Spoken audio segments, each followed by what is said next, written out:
My name is Arlene, and I am from Thunder Bay, Northwestern Ontario, Canada. I'm the founder of Circle Bound Strategies, and I've worked in the mental health, crisis response, community wellness, and leadership development field for more than 30 years. Throughout my career, I've supported individuals, families, and communities experiencing trauma, grief, crisis, and recovery. Much of my work has focused on creating safe spaces where people feel heard, valued, respected, and connected again. As a traditional Indigenous woman, many of my teachings have been rooted in relationship building, storytelling, cultural safety, community empowerment, and the belief that healing begins when people feel a sense of belonging. My involvement in community health is driven by a commitment to helping communities strengthen wellness from within while honoring the wisdom, resilience, and strengths that already exist within them. In Canada, community health is supported through a combination of hospitals, public health systems, Indigenous organizations, schools, mental health agencies, community health centers, and grassroots programs. Many dedicated professionals and community leaders work tirelessly to improve health and well-being. However, access to care remains unequal, particularly in northern, rural, remote, and Indigenous communities where people often face significant barriers to services. While there has been growing recognition of trauma-informed care, mental health, and culturally safe approaches, many communities continue to experience challenges such as limited funding, workforce shortages, long wait times, housing concerns, food insecurities, and the lasting impacts of intergenerational trauma and colonization. Despite these challenges, I remain hopeful. Across Canada, more organizations are beginning to recognize that health extends beyond physical well-being. True health includes emotional, mental, spiritual, cultural, environmental, and relational wellness. This broader understanding is helping create more holistic approaches to community health and healing. One of the most important lessons I have learned is that the health of people can never be separated from the health of the land. In many Indigenous teachings, the land is not viewed as a resource to be used, but as a living relationship that sustains and teaches us. When the land is harmed, communities are affected as well.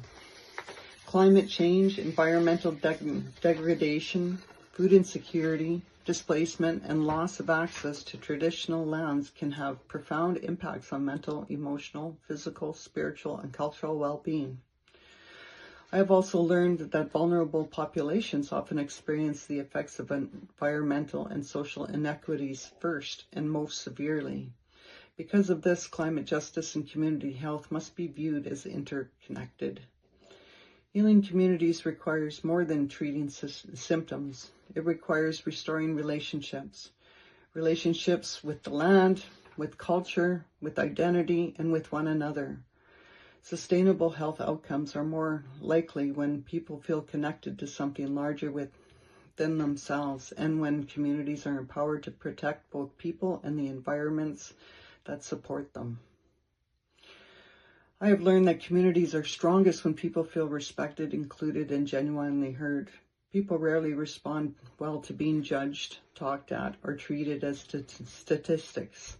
They respond to trust, humility, honesty, and authentic relationships.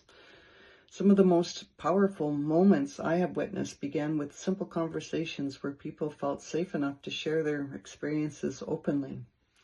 I have also learned that communities already possess tremendous wisdom, resilience, and solutions. The role of a community health worker is not to rescue people, but to walk alongside them, create opportunities for meaningful dialogue, and support communities in recognizing and building upon their own strengths. Real change happens when people feel ownership of the process. Lasting solutions are often created with communities, not for them. My advice for community healthcare workers would be to never lose your humanity in this work. Education, policies, research, and professional skills, they're all important. However, people will often remember how you made them feel long after they have forgotten the details of a program or service that you provided. Over the years, I've learned that people remember whether they felt seen, respected, valued, and treated with dignity during some of the most difficult times of their lives. Learn to listen deeply, approach communities with humility rather than assumptions. Be willing to learn from the people you serve. Some of the greatest teachers you will ever meet may not hold professional titles, but they carry lived experience, wisdom, and knowledge that cannot be found in textbooks. I would also encourage new workers to care for their own wellness. Burnout, secondary trauma, and compassion fatigue are very real in helping professionals. Are very real in helping professions. You cannot continually pour from an empty cup. Most importantly, remember the small acts of compassion matter. A kind word, a listening ear, a moment of respect, or simply showing up consistently can have a profound impact on someone's life. Healing does not always begin with grand solutions. Sometimes healing begins when a person feels seen, respected, and no longer alone.